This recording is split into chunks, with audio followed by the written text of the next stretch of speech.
నమస్తే సువర్ణ మీడియాకు స్వాగతం. ప్రస్తుతం మనం విశాఖలో ఉన్నాం. విశాఖలో అత్యంత శక్తివంతమైన సంపత్ వినాయక ఆలయం ఎదురుగా ఉన్నాం. నా వెనక చూస్తున్నారు కదా గ్రీన్ కలర్లో, ఆ షెడ్ కింద చిన్న గణపతి ఆలయం ఉంటుంది. కానీ ఆ గణపతి ఆలయానికి రోజు దాదాపు వేల మంది భక్తులు వచ్చి సందర్శించుకుంటూ ఉంటారు, కోరికలు కోరుకుంటూ ఉంటారు. ఎందుకు అంతటి ప్రాధాన్యత ఆయనకి అనేసి కొంతమందిని అడిగి తెలుసుకోవడానికి ప్రయత్నించినప్పుడు వాళ్ళు అద్భుతమైన కొన్ని ఆశ్చర్యకరమైన విషయాలు చెప్పారు. వాళ్ళు ఏ పనికి మొదలు పెట్టాలనుకున్నా సరే ఇక్కడ ఈ చుట్టుపక్కల ఉండే వైజాగ్లో ఉన్న వ్యాపారవేత్తలు కానివ్వండి, విద్యార్థులు కానివ్వండి, ఉద్యోగ ఆశావాహులు ఎవరైతే ఉంటారో వాళ్ళందరూ కూడా ఇక్కడికి వచ్చి ఒక్కసారి ఆయన దర్శనం చేసుకొని వెళ్తే ఖచ్చితంగా ఆ పని అయ్యి తీరుతుంది అని వాళ్ళు కాడాఖండిగా చెప్తున్నారు, కుండ బదులు కొట్టినట్టుగా చెప్తున్నారు అనమాట. సో ఇంతటి వైభవమైన ఆలయం గురించి బయట అంటే వైజాగ్కి బయట ఉన్న వాళ్ళకి చాలా మందికి తెలియకపోవచ్చు, కానీ వైజాగ్ వాసులకు మాత్రం ఈ గణేశుడు అత్యంత ప్రీతిప్రాయుడు అనమాట. సో రోజు ఇక్కడికి వచ్చి ఎంతటి కష్టమైనా సరే దూరం అయిపోతుంది అనేసి ఇక్కడ ప్రజలు నమ్ముతున్నారు. సో ఈ గణేష్ ఆలయం చూడడానికి చాలా చిన్నగా ఉంటుంది. రోడ్డు పైన ఏదో కనిపించే అనేక ఆలయాల్లో ఒకటిలాగే కనిపిస్తుంది, కానీ ఇది 1962లో స్థాపించారంట.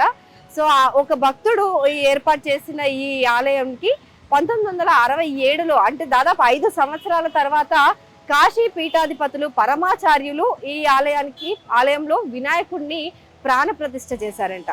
సో అప్పటి నుంచి కూడా ఆ ఆలయంలో వైభవంగా అంటే దాదాపు 50 ఏళ్లకు పైగా ఉన్న పూజలు అందుకుంటున్న ఈ ఆలయంలో గణపతి చాలా శక్తివంతమైన వాడు అనేసి ప్రజలందరూ ఇక్కడికి వచ్చిన భక్తుల్ని ఎవరిని తట్టి అడిగినా సరే, నేను రోజు వస్తాను ఇక్కడికి, నేను దాదాపు ఇన్ని సంవత్సరాల నుంచి వస్తున్నాను, నా చిన్నప్పటి నుంచి వస్తున్నాను, ఇలాంటి మాటలే వినిపిస్తున్నాయి అనమాట.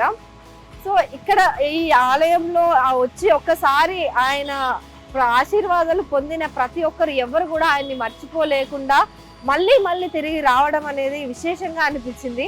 అందుకే షూట్ చేస్తున్నాను. కానీ ఈ రోజు ఈ రోజు మాత్రం ఆయన దగ్గర నుంచి వీడియో తీయడానికి అనుమతి లేదు, ఎందుకంటే ఆయన పూజాధికాలు అవన్నీ జరుగుతుంటాయి కదా. కాబట్టి సో ఆ ప్రాణ ప్రతిష్ఠ లేకపోతే కొన్ని విశేషమైన రోజుల్లో మాత్రమే కెమెరాని లోపలికి అలౌ చేస్తారు. ఎంతటి ఏ ఛానల్ అయినా ఇంకేదైనా సరే, ఎంతటి ప్రముఖులు చెప్పినా సరే వాళ్ళు చాలా నిష్టగా పూజలు నిర్వహించే చోటు కాబట్టి ఇది.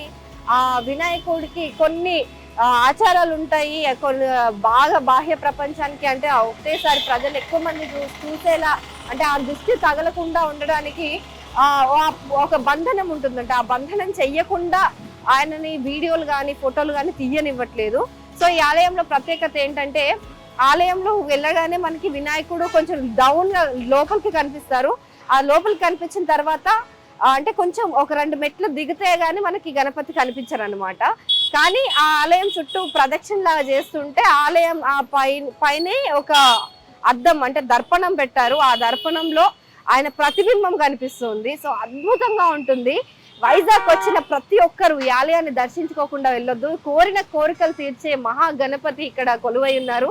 సో ఇక్కడికి వచ్చిన వాళ్ళు అందరూ కూడా ఆలయాన్ని ఒకసారి సందర్శించి వెళ్లాల్సిందిగా సువర్ణ మీడియా కోరుతుంది.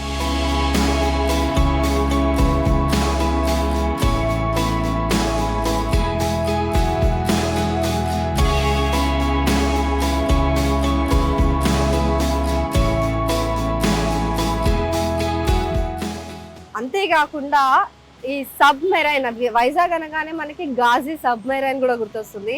సో గాజీ సబ్మెరైన్ అంటే సముద్రం లోపల కొలుండే నవక, అంటే యుద్ధ నవక ఏదైతే ఉంటుందో మన సరిహద్దుల్ని కాపాడే సబ్మెరైన్.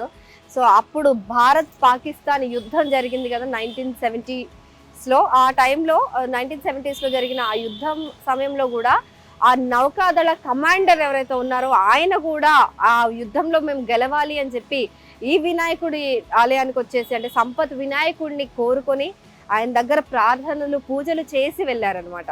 సో అత్యంత శక్తివంతమైన ఆలయం అనమాట. అసలు ఏ కోరిక కోరినా సరే మీరు న్యాయబద్ధంగా ఉన్న కోరికలన్నీ కూడా నెరవేరుస్తాడు దేవుడు అని ఇక్కడ అర్చకులు కూడా చెప్తున్న పరిస్థితి.